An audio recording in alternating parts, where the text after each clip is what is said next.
Hello and welcome to the Katie Halper Show. So excited to be here with you. And we have a great show for you today. Of course, want to remind people that they can like the stream. If you're watching this stream, please like the stream. It helps with the algorithm. You can, of course, support the show on Patreon. That's patreon.com/the Katie Halper Show. Again, that's patreon.com/the Katie Halper Show. And that gives you access to bonus content and extended interviews. And it just also, of course, lets you support the show. You can also become YouTube members, and that gives you access to special badges and emojis, which is always a great time. And we have a great show for you today. So share the stream, like the stream, help beat back the algorithm. And we're going to get started with the show, though, because basically it's just really great. So I don't want to, I could do a whole intro, but I'd rather just get to it. So on this show that we are having today, we are having a freed Chevron prisoner who will be joining us soon, Steven Donziger, who is free at last. As people who watch the show know, Steven Donziger is a human rights and environmental activist and lawyer and former journalist. He was locked up.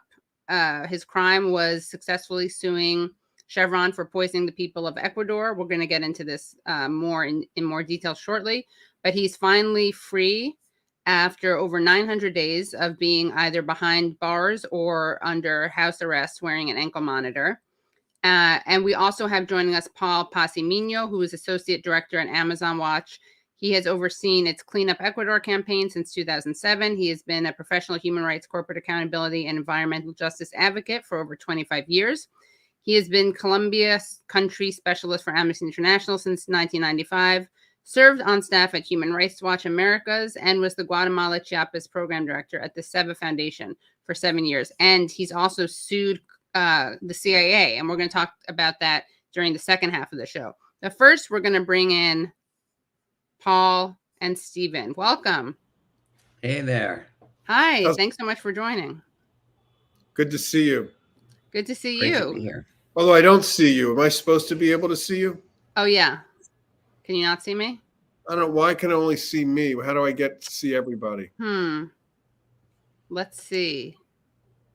I see everybody for the record. This is a nice metaphor. This must be a metaphor for something. He's free, but he's still not allowed to see. Censored. Rhymes. You're being censored. Yeah. You're being visually censored? You're being deprived? Yeah. Were you know able to see us before? I was. Huh. Oh, you know what? I think I know. You're looking at the wrong thing, probably. There we go. All right. User error. Great. There we go. Yeah. As Paul can attest, I'm highly skilled at technology. Yeah. Mm-hmm. What if this whole time actually you weren't refusing to hand over your cell phone and laptop for ethical reasons? You just literally didn't know how to hand them over? Or find them. Maybe I just didn't know how to use a computer. Yeah, exactly. Right. This is all a tech mistake. So, Steven, what does it feel like? Tell us. You're free. What was it like to wake up without an ankle monitor around your foot? I've been kind of really excited for the last few days in anticipation of having my 993-day sentence end. And I haven't been sleeping that well. And then that's been exacerbated by the fact that in the last few days, I was still getting calls in the middle of the night. The day I was getting released at 9 a.m., I got a call at 5:20 in the morning from the halfway house asking me to verify I was actually home. And then, I mean, this is a really crazy story, but I literally took an Uber from the Upper West Side of Manhattan to the halfway house in the Bronx to get my release papers. It was like the last hour of my detention. And while I was in the Uber, I got a call from the prison monitoring center in Indiana asking me to do a biometric check-in while I was on the way to get my release papers. And by the way, we have video of that, which we haven't posted yet. Yeah. The phone calls were incessant. So, I was so excited for it all to end. It was so hard to live that way, ostensibly the idea of a halfway house, monitoring someone on home confinement, which was my situation. The idea was to help the person, support the person to transition to freedom. And I felt like I was being surveilled and harassed at a very high rate at all hours of the day and night. I always wondered if it was me or everyone on home confinement was being treated this way. And I don't know the answer to that. I think I probably was on some list of high profile detainees that they needed to be extra tough with. But then I would meet people, regular people in the halfway house who when I was there, like to get a urine test or something. And I would ask them, hey, do you guys get calls like all hours of the night? And they'd say, yeah. And, it's a system. I think it's extremely abusive and counterproductive if the purpose is to rehabilitate people. But I think there's a logic to it, which is like, we control you. Right. And we're going to keep you on edge and psychologically destabilized. That's a long way of answering your question. I'm really happy to have that behind me. Right. No, but I think that's important. And of course, you've been persecuted and prosecuted, and your treatment has been condemned by Nobel laureates and Greenpeace, the UN. But at the same time, you also have access that so many other people don't, despite Chevron's best efforts. And I'm not trying to downplay all that they've done to you, but I'm always shocked. Like, this is a Harvard lawyer who, yes, really took on the system and so is a major threat. But you still do have access and education that so many other people don't have. And I just like shudder to imagine how much more abusive they are with others. I think that's an important point. They violated me for something that really wasn't a violation when the halfway house started to monitor me back in December. And I think they were trying to send me a message. And I was like, I can't just take this laying down or they'll just keep abusing me and I'll end up back in prison. So I challenged the violation. There's kind of an internal disciplinary process that isn't exactly fair. I don't know if anyone's ever won one of these hearings when you get violated in the halfway house for something, minor. And I challenged the heck out of it. And even though I didn't technically win, I think I established myself and said, look, if you want to mess with me, I am going to challenge you. And that's work. It's processing paper. It's having a hearing. It's work for them. And I got the sense the staff at this privately owned halfway house, their main purpose was like a lot of people who were not that into their jobs. Even though I will laud them all because they were always professional. They did their jobs as the policy designed the jobs to be. They were professional about it. But the policy, in my view, was all backwards. So, going through that experience and really being on the other side of the fence in the criminal justice system was really, I didn't like it, but it was fascinating. And I'll say this, very few people know this, but in 1996, I edited a book called The Real War on Crime. It was published by Harper Perennial back in the early days of my career. I was a criminal defense lawyer, a public defender in Washington, D.C. And I experienced this system as a lawyer, as a policy person, and now as an inmate, same system.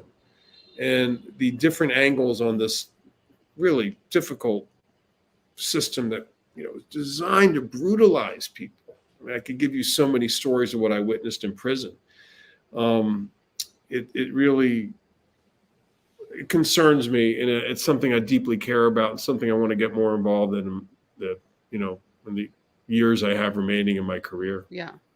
Yeah. And as Jean Catherine the Great points out, most people in prison have never had a trial by jury. They make plea deals, which is a whole other thing that we can talk about in a whole other show. Yeah, most people don't know this, but in federal court in the United States, the conviction rate is 98%.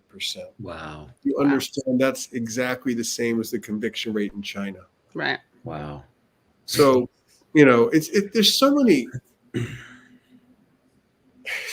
Yeah, it's like so hard to talk about just one thing when we're talking about your We have case. 5% of the world's population, 25% of the world's prison population in this country. And I saw this in prison. I just want to make this one point, if I can, which is, most people in prison did something to violate the criminal code. Okay. It's not like they were being set up and framed. Some are, like me, but the vast majority are not. But this is the key issue. If you're sentenced to 30 years in prison for a minor nonviolent, say, drug conspiracy offense, maybe you deserve a year or 2 or 3. Okay. But if you're in there for 30, to me, year 3 to year 30, you're a political prisoner because it's politics that creates these incredibly long sentences. The United States has no more crime than any other industrialized country. Our sentences are multiple times the typical sentences in other countries, which explains why we have such a high prison population. Right. Well, what is next? And this is why I'm so excited to talk to both of you. What's next moving forward? Because you at the block party that you had last night, Steven, which was great, and I posted the video, and I urge everyone to watch that after this if you haven't already. Susan Sarandon spoke, Will Menaker, Christian Smalls. It was great. I gave a little spiel, but you mentioned that you were a weapon of mass distraction because you are very useful in many ways for Chevron, but because they can fight you, they're not fighting the actual judgment. I mean, they are fighting judgment, but basically, instead of paying the people, where are we in that case? Well, first of all, I want to say that the focus needs to shift from Steven Donziger to the people who are being poisoned by Chevron and have been poisoned for decades in Ecuador, indigenous peoples and farmer communities. There's tens of thousands of people who are exposed daily, multiple times, to oil waste, cancer-causing oil waste left by the company when it operated there from 1964 to 1992. And, this isn't just a minor problem. I mean, people rely on the forest for their sustenance. They generally don't have cash or money, and they don't have faucets like we have in our homes in the north for the most part. So they are exposed multiple times a day in the air they breathe, and the food they eat, and the water they drink, and where they bathe, to cancer-causing substances. And literally thousands of people have died of cancer over the years this has happened. I would argue it is the world's worst oil-related catastrophe. And I want to remind people that it's not an accident. This was done by deliberate design by Texaco, now Chevron, the way they engineered the system to operate. And Chevron was the exclusive operator and designer of this system. From the time it was put in to the time it ended, 1992. The pollution is still out there now. In the year 2022? I can't, Yeah. I was detained in 2019. I can't believe it. It's now 2022. The pollution is still out there. You can see it, go down there and see it. It's grotesque. It's apocalyptic. There's literally lakes of oil on the floor of the Amazon rainforest in certain areas. There's hundreds of pits. Chevron put these pits to put the drilling muds in, the waste from the drilling of the wells.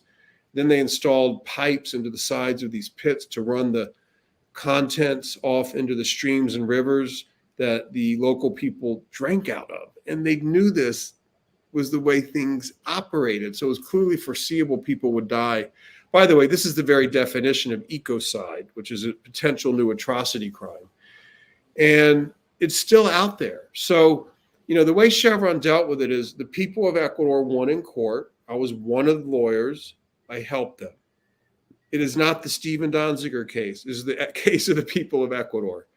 To try to distract attention from their environmental crimes and the fact people literally were dying because of their decisions, they tried to make me into a foil. I mean, there's literally an email from 2009 from a company official saying our long-term strategy is to demonize Donziger. They never wanted to litigate on the merits. They never wanted to litigate the facts. They tried to cheat and deceive the entire trial in Ecuador, which lasted 8 years. I was down there, dozens and dozens of times for court sessions. They're not serious about the law. They see the court system as just another thing they can manipulate as a weapon in the interest of their larger power game to make as much money as possible at the expense of vulnerable communities. So my detention, to sort of make a long story short, is a function of this strategy. And when they started to attack me 10 years ago, and we kept going, and they sued me for $60 billion, largest amount any American's ever been sued for. We kept going. They got a judge to deny me a jury, a former tobacco lawyer named Lou Kaplan, and he found me guilty of various crimes in a civil case without a jury, largely based on a lying Chevron witness paid $2 million or more by the company, Alberto Guerra. Well, they tried to pull that stunt on me, and we kept going. We kept going after the Supreme Court of Ecuador and the Supreme Court of Canada validated the Ecuador judgment, completely rejected Kaplan's preposterous decision, in my view. And then we kept going, and they were under a lot of threat, and their latest scheme was to concoct this way to lock me up and take my passport. And they did that by getting Kaplan to order me to turn over my computer and cell phone to them. And when I appealed that order, by the way, I respect the judiciary, I respect the rule of law. I don't stub my nose at courts. Okay, I'm a lawyer, but it is proper, ethical, appropriate for a lawyer to appeal an order, which is what I did. And for appealing an order that I believe is unlawful, while it was pending on appeal, Kaplan charged me personally with a crime of disobeying his order that I turn over my electronic devices. He then took the charges to the U.S. attorney. He refused to prosecute me. No lawyer has ever been charged with a crime for what I did, which is appealing a civil discovery order. He then appointed a private law firm to prosecute me in the name of the U.S. government. Law firm's name is Seward and Kissel. Remember that. They had Chevron as a client. Kaplan never disclosed that. So essentially, I was prosecuted directly by Chevron in the name of the U.S. government. So when all of this stuff didn't work and they kept taking more and more extreme measures to detain me, I was detained, in my opinion, without a proper legal basis by Chevron itself operating through one of its many law firms, which did this supposedly in the name of the U.S. government. And folks, this has never happened before. We can't ever let it happen again. I am a successful human rights lawyer, jailed, detained for almost 3 years in the United States of America for helping my clients win a major pollution judgment against Chevron. It's an outrage. The United Nations has determined that it's illegal. They've demanded the U.S. government release me. They demanded that there not be a private corporate prosecution in this country. The U.S. government has ignored this decision. Attorney General Garland has refused our demands that he take back the private prosecution from Chevron. And we're now asking President Biden to pardon me because it's become so dysfunctional. By the way, exonerate me. I mean, I didn't do anything wrong. So pardon sort of implies I did something wrong. Exonerate me via a pardon. And President Biden thus far has ignored a letter from 120 NGOs, human rights groups, environmental groups, Amnesty International, Amazon Watch, where Mr. Paz y Miño works. He's a good friend. I usually call him Paul. And we can't get the U.S. government to obey the law when it comes to Steve Donziger and Chevron. And why is this happening? We had a corporate capture of an element of our judiciary in this country, and it's really frightening.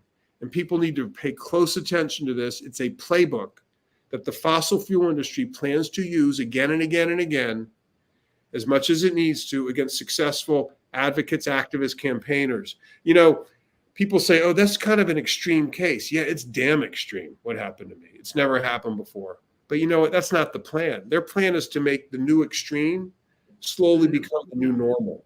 Okay, that's what happened with Trump and so many things. It was so extreme until you just got used to it, and like all this crazy stuff seemed a little more normal, didn't it? That's what they want to do with my case. They want to make what they did to me the new normal and use it to try to intimidate the heck out of people who are the frontline defenders of the earth trying to save our planet.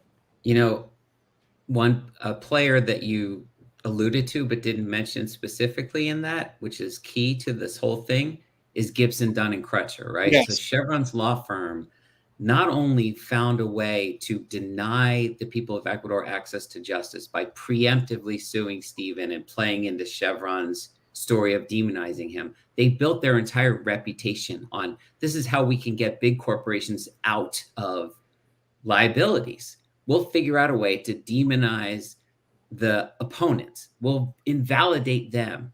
And Steven is the first case. When you go to their website and you look up their crisis management team, it's look at how we got Chevron out of trouble by demonizing this lawyer. And you cannot underestimate how important that is to the industry, to the law firms that work with them, these fossil fuel mob lawyers, as I like to call them, Randy Mastro, Ted Boutros. But it gets even worse because, as Steven pointed out, they so manipulated and abused the court system to allow the Southern District of New York to violate, in full view of the world and the Biden administration, everyone, to violate Steven's rights as a case test for what they would do to lawyers who could challenge the fossil fuel industry. And now one of those same lawyers who most likely drafted these outrageous subpoenas that went after Amazon Watch and other groups is going to be appointed to the federal bench in the same district. Not Rita Glavin, Jennifer Reardon.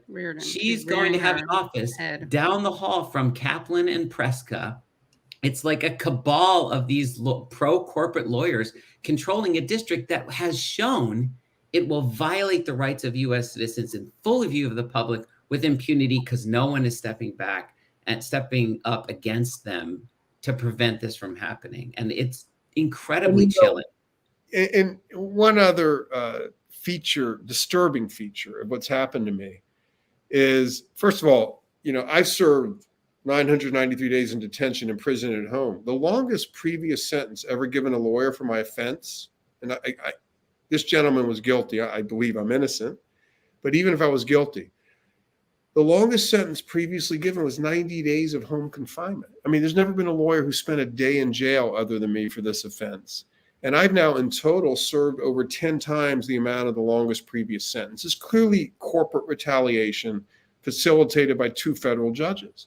And one other thing, it is highly unusual, almost unprecedented for any citizen with no criminal record, that's me, to have to serve any kind of jail sentence on a misdemeanor, period.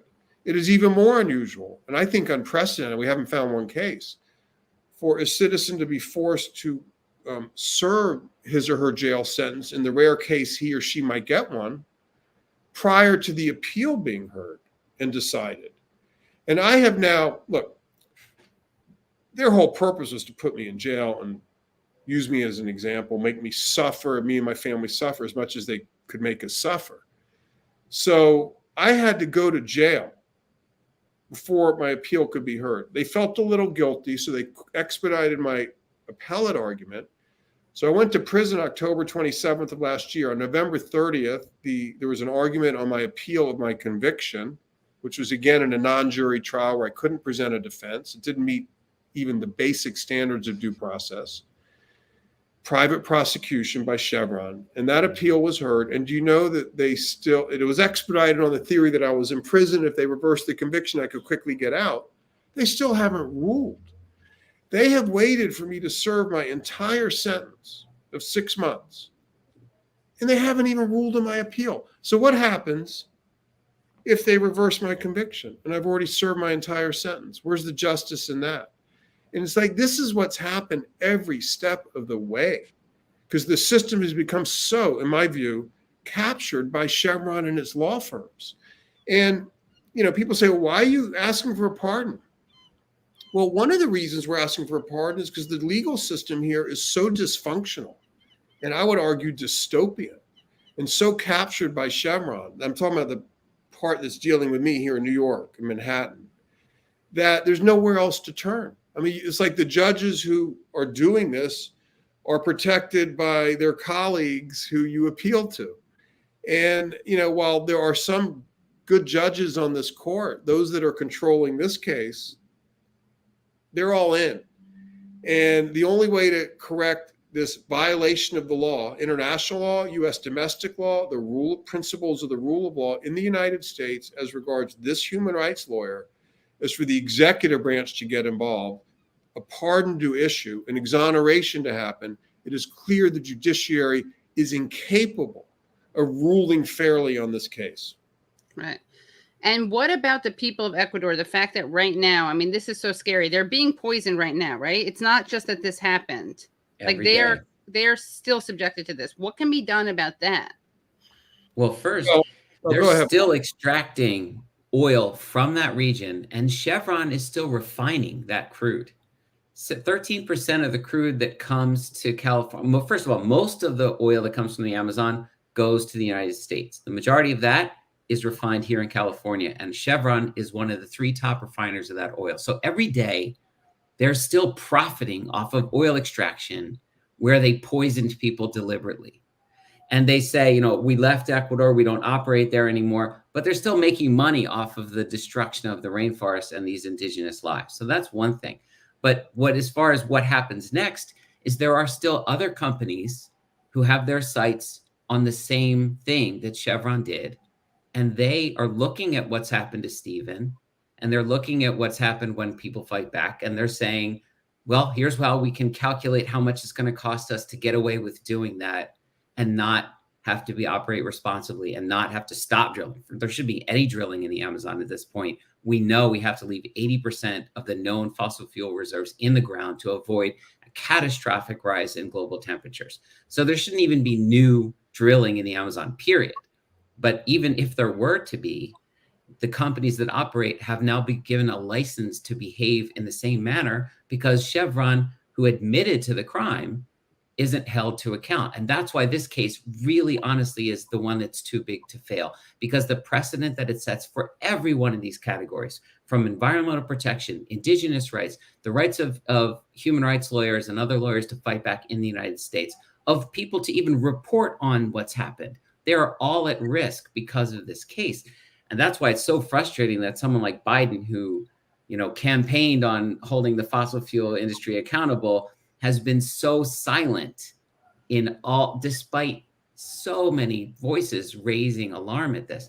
But, I don't want to talk too much about it, but I do want to say that what they've done, and I think Steven made this excellent point yesterday in his speech, is their work has backfired, because this case is now has a renewed life to it because of what they've done to Steven, because so many people who wrote it off before didn't have the time or the energy, whatever, to look back into what really happened. Now they're looking at it going, wow, this really does have terrible implications. And I can't believe the level of abuse that's so brazen. That must mean there's more to this case that's going on. And so it's revitalized it. And the people of Ecuador have an opportunity with the new allies to reignite the pursuit of justice in that case in a way that's going to allow us, I think, to push through barriers that would have been closed to us only 3 or 4 years ago, before Steven went through the ordeal he's had to suffer. And just so people know legally, you asked where the case is at. There's a judgment from Ecuador against Chevron. Chevron wanted the case there. They accepted jurisdiction there. They promised to pay any adverse judgment. Okay, they were now refusing to pay. The judgment is for approximately $9.5 billion, plus potentially interest, could take it up to $12 billion at this point. And the judgment creditors, that is the indigenous peoples and farmer communities in Ecuador, have a legal right to go to another country where Chevron has assets and ask those countries' courts to make the Ecuador judgment essentially the same as a national court judgment of that country. And then they can enforce it against Chevron's assets in that particular jurisdiction. So Chevron operates in many, many countries around the world. For example, in Canada, Chevron has billions and billions of dollars of assets, more than enough to cover the cost of this judgment. And one reason why I think Chevron is still so nervous about this case and has hired 60 law firms and 2,000 lawyers to attack me and my clients is because they know they face enormous risk. And, look, I'm not saying it's going to be an easy road for the people of Ecuador.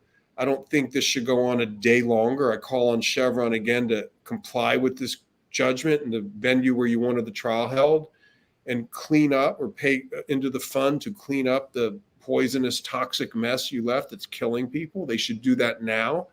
But if they don't, the people of Ecuador have a legal right with their lawyers. By the way, I'm no longer a lawyer. I was disbarred over all this, which is a whole other injustice. But with their other lawyers, to file lawsuits, enforcement lawsuits, to seize Chevron's assets in other countries around the world.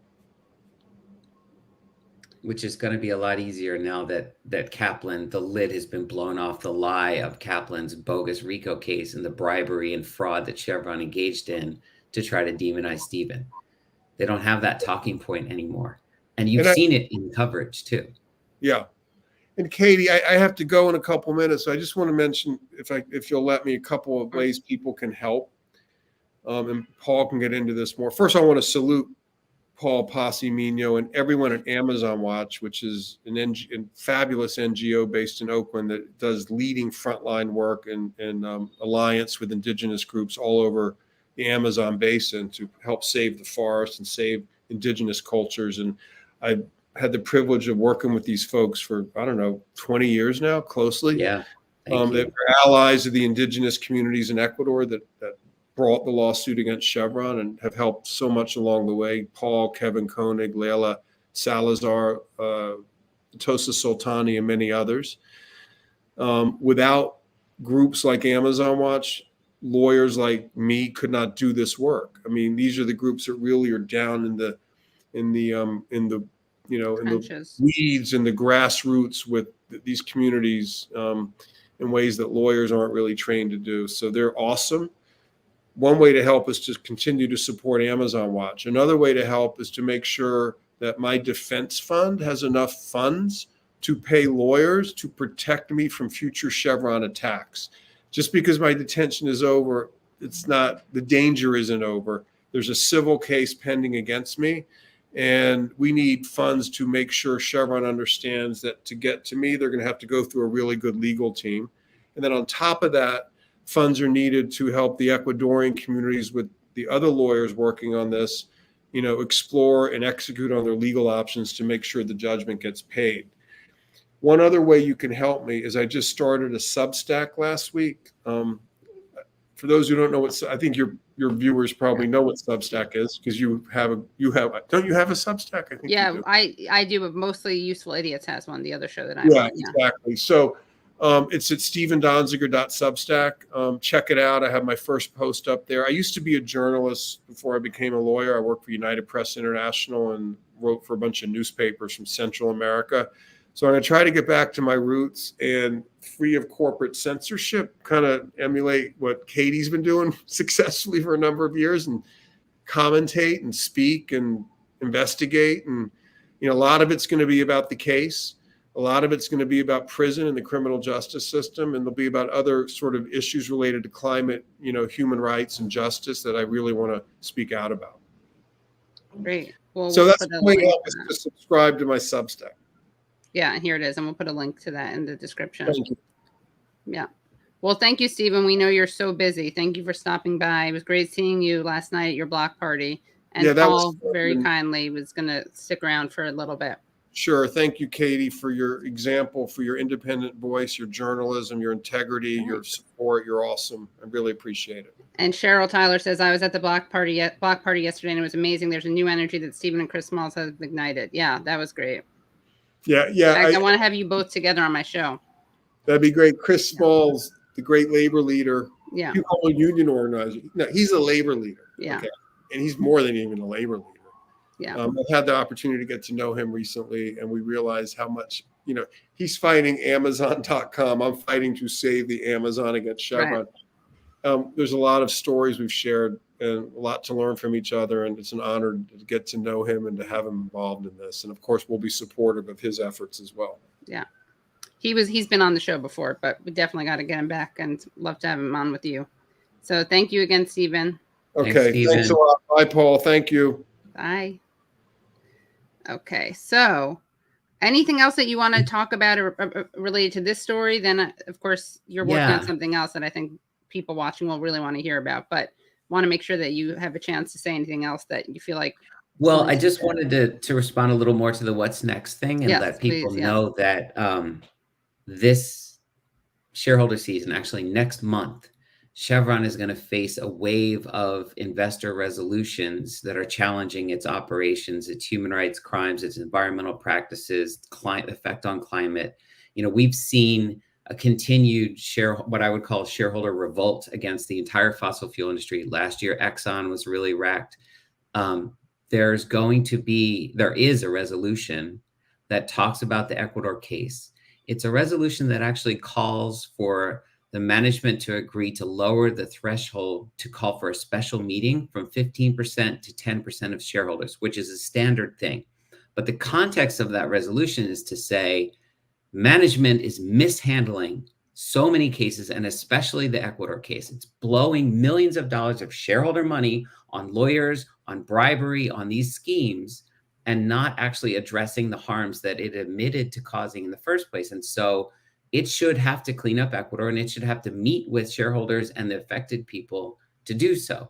And in addition to that, I'm very happy to add that their report, Chevron's Global Destruction, which was put together by Dr. Nan Greer, which you can find at chevronsglobaldestruction.com, I think, that outlines $50 billion that Chevron owes to communities it has harmed globally. It's not just the Ecuador case. This is a pattern of the way the company operates. So when Representative Rashida Tlaib grilled CEO Worth last fall, she said, when are you going to cut the check, Mike, to all the communities that you've harmed? And he balked. He's like, I don't know what you're talking about. I don't know what to say. He had no idea.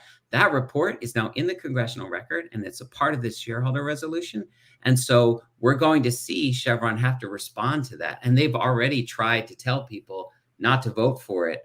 But interestingly enough, their response is just, oh, this is just full of lies. It should not be considered, instead of actually responding to it's a report based on law cases that have been brought and won. It's clearly not just made up lies. These are registered cases that Chevron has lost in Africa, in Asia, in South America, and other places.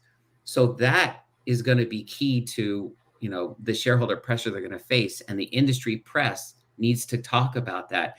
And in the past, as I'd mentioned before, it was so easy for editors to wipe away the Ecuador case.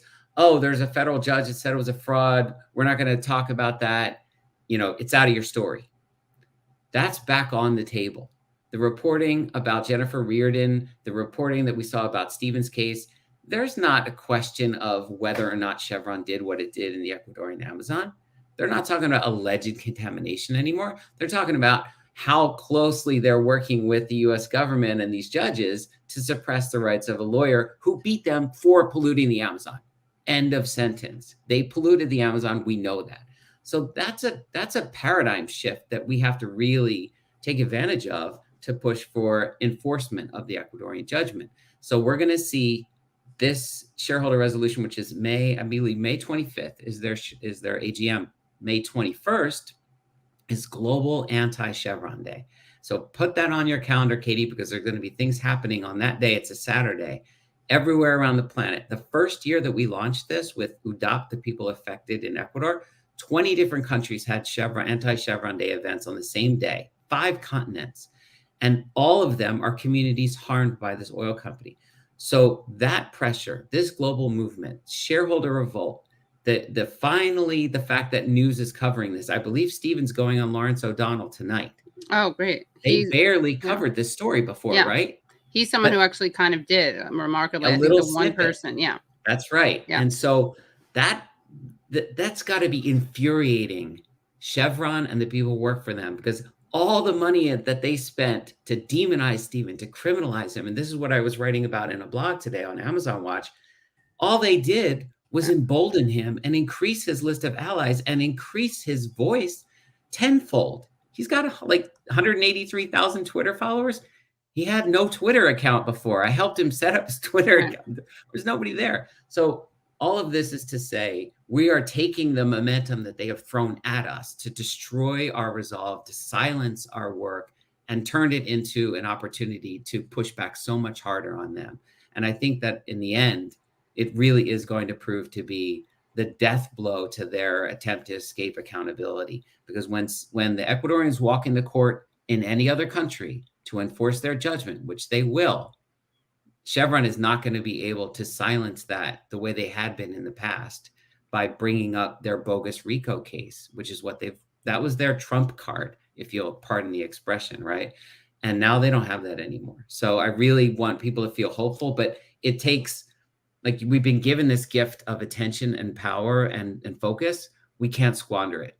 So you're going to see people talking more and more about the Ecuador case. Hopefully you're going to see members of Congress going to Ecuador, celebrities, other people getting more involved in, we need justice for the people of Ecuador. And Amazon Watch has been, as Steven mentioned, working on the ground with these communities for 25 years. And we are going to be continuing to do that and drawing attention to the fact that this case is not only emblematic, but as I pointed out, this extraction is still going on. And there's financing of it. So your retirement fund, if you have one, your money with BlackRock or Vanguard, your bank your money at Citibank, that's all going to invest in Amazon oil extraction. and that needs to be stopped. And the Chevron case now is a good example for them to show why they must pull support for extraction in this region. And all adds to our ability to eventually achieve environmental justice and protect the rainforest, which, as you know, is so vital to our climate and our survival as a species. We cannot survive the climate crisis without a healthy, thriving Amazon rainforest. It's vital to it. Right. And by the way, Paul is going to be on a call-in. I'll put in the link after we stream, but we're going to do a call-in on Friday because we don't have time to do a call-in tonight after the show. So you'll be able to ask Paul your questions on that call-in, which is going to happen Friday. I also wanted to talk to you. Oh, it's so frustrating. I mean, what you guys are doing is so important, but it's also like they're still doing it right now. Yeah. It's just like, I don't even know how to, how are you not just enraged all the time? Mostly I am. Yeah. You know, you have to have your little escapisms, you know. Yeah. It's just like the blood on their hands is like, it's not only they have blood on their hands, they have like fresh blood, like new blood. Every day. It's continuous blood. And you know, they said famously, right, we're going to fight till hell freezes over and then fight it out on the ice. So many people have died fighting this fight. You know, I'm now in my 50s. I started working on this when I didn't even have kids. And now my kids know about it. And I have a feeling they're going to be working on this campaign too. Actually, they've been at Chevron shareholder meetings fighting. But it is infuriating to know that their goal was just delay until they all die and go away, till the people no longer support Steven because they're afraid that they get drawn into some crazy lawsuit and criminalize themselves, until the other people really continue to just get sick and die from the cancer. You know, Jim McGovern, who's been a great ally to Steven, he tweeted just yesterday about his freedom. He's like, Chevron has blood on its hands and we're not going to stop until they're held to account and forced to clean up. And that's key, because I think he understands there's a role for the US government to play, not only in protecting the rights of advocates like Steven, but in actually forcing Chevron, a US company, to do the right thing. And that's going to be a shift that we haven't seen in a long time either. If Congress starts directing its attention to say the US government has a role in enforcing a cleanup here, and either make Chevron pay for it, or I think they should go in and begin doing it and then get Chevron to pay them back, because we all bear the brunt of that. I mean, we all bear, as US citizens, we bear responsibility for the actions of our government and corporations based here and how they operate in Latin America, which kind of connects a little bit to the other thing we're going to talk about, US foreign policy in Latin America. And that's what the Colombia case that we mentioned before is actually about.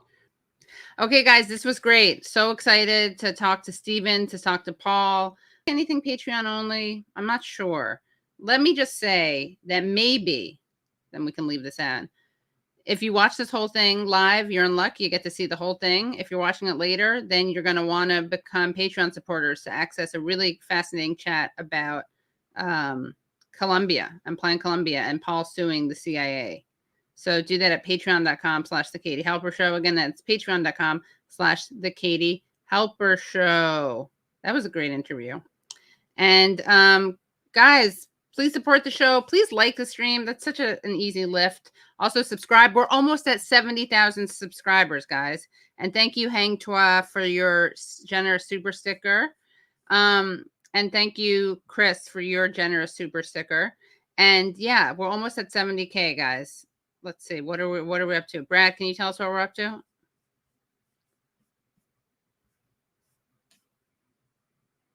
One second. He's looking.